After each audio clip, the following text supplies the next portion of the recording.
నేను చేసిన తప్పే.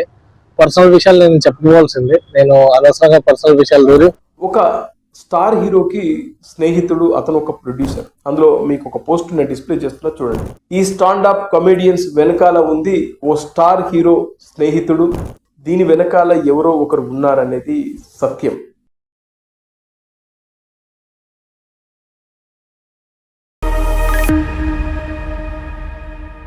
హలో ఫ్రెండ్స్, నేను రాజీవ్. కామెడీ పేరుతో వ్యక్తిత్వ హననానికి పాల్పడుతున్న ఇద్దరిని పోలీసులు అరెస్ట్ చేశారు. ఒకరు అనుదీప్ కటికాల, రెండవడు రఫీక్. ఈ ఇద్దరిని పోలీసులు అరెస్ట్ చేశారు. అనుదీప్ కటికాల అనే వ్యక్తి స్టాండప్ కామెడీ పేరుతో ఎంత దారుణమైన మాటలు మాట్లాడాడో మనందరికీ తెలుసు. ఎస్పెషల్లీ తెలుగు సినిమా ఇండస్ట్రీకి సంబంధించినటువంటి టాప్ స్టార్ను టార్గెట్ చేసుకొని వాళ్ళ వ్యక్తిగత జీవితాల్లోకి వెళ్ళిపోయి వాళ్ళ కుటుంబ సభ్యుల పైన చాలా నీచంగా కామెడీ పేరుతో చేసినటువంటి మాటలు వాళ్ళ అభిమానుల మనసుల్ని గాయపరిచింది.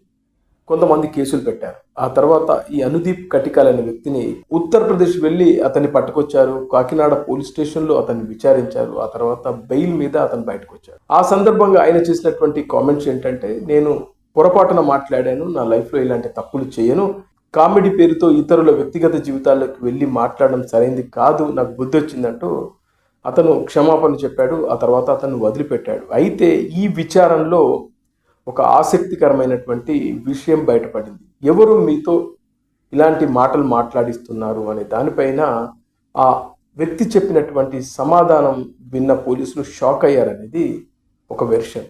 ఆ తర్వాత మరో వ్యక్తి రఫీక్ సంబంధించినటువంటి వీడియోలు పవన్ కళ్యాణ్ గారిని వైజాగ్ ప్రజలు 2 చోట్ల ఓడించారనే దానిపైన కామెంట్ చేస్తూ, sorry, Vizag people not only rejected Pawan, even his 3 wives also rejected him, dude. That is the reason he is like that now.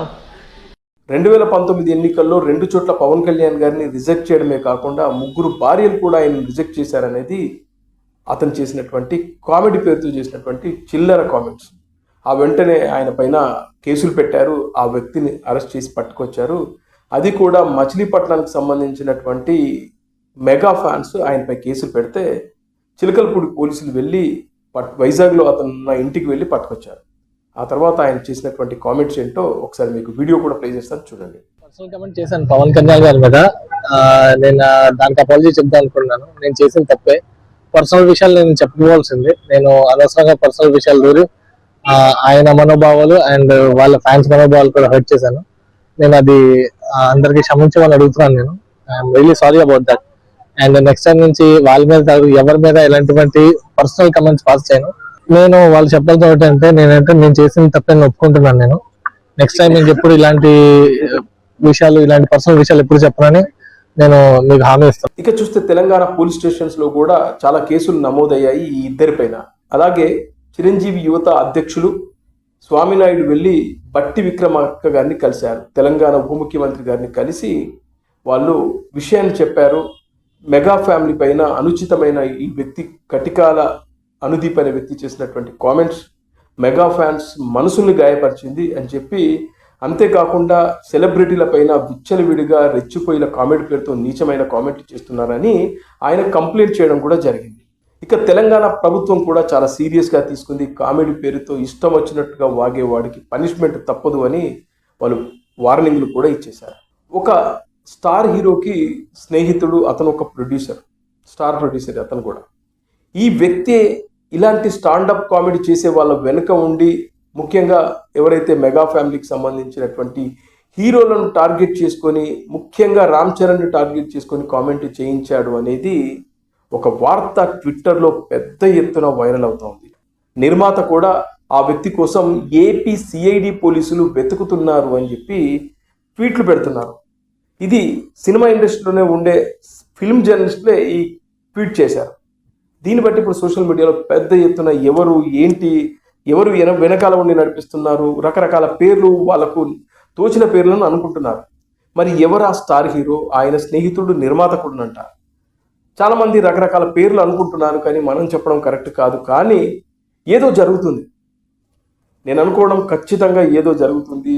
Especially mega ఫ్యామిలీని టార్గెట్ చేసుకొని కొంతమంది అయితే వాళ్ళ మీద కొంతమందిని ఉసిగొల్పి వాళ్ళతో వీళ్ళని తిట్టిస్తున్నారు. అదేవిధంగా రకరకాల యూట్యూబ్ ఛానల్స్ ఉన్నాయి.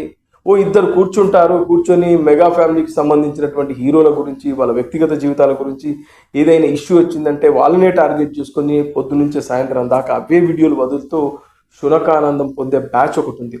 అయితే ఈ బ్యాచ్ వెనకాల నేను చెప్పిన ఎవరైతే సదరు ఆ స్టార్ హీరో స్నేహితుడు, ఆ నిర్మాత ఉన్నారు అనే మాటలు కూడా వినబడతా ఉన్నాయి. ఎవరు ఉండి ఇదంతా నడిపిస్తున్నారు? స్పెషల్గా రామ్ చరణ్ను టార్గెట్ చేసుకొని రామ్ చరణ్ మీద లేనిపోని కథనాలు అల్లి ఆయన గురించి ఏవో ఒకటి మాట్లాడుతూ వైరల్ చేస్తున్నారు. అలాంటి వాళ్ళను పెంచి పోషిస్తున్నారు. అంటే దీని వెనకాల ఎవరో ఒకరు ఉన్నారనేది సత్యం. లేకపోతే మెగా ఫ్యామిలీని ఎందుకు టార్గెట్ చేస్తారు?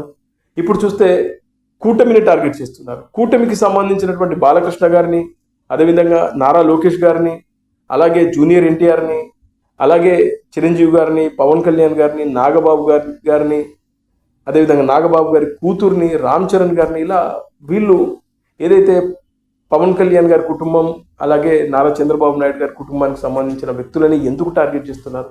వీళ్ళ మీదనే స్టాండప్ కామెడీతో చిల్లర వాగుడు ఎందుకు వాగుతున్నారు? అంటే వైఎస్ఆర్సీపీ వాళ్ళు వెనుక ఉండి నడిపిస్తున్నారా అనే మాటలు కూడా వినిపిస్తూ ఉన్నాయి. కానీ ఇప్పుడు సడన్గా ఒక స్టార్ హీరో ఫ్రెండ్, ఆయన కూడా ప్రొడ్యూసరే, వీళ్ళ వెనకాల ఈ స్టాండప్ కామెడియన్స్ వెనకాల ఉండి ఇదంతా చేయించింది ఆయన్నే. ఆయన కోసం సిఐడి పోలీసులు వెతుకులాట స్టార్ట్ చేశారు.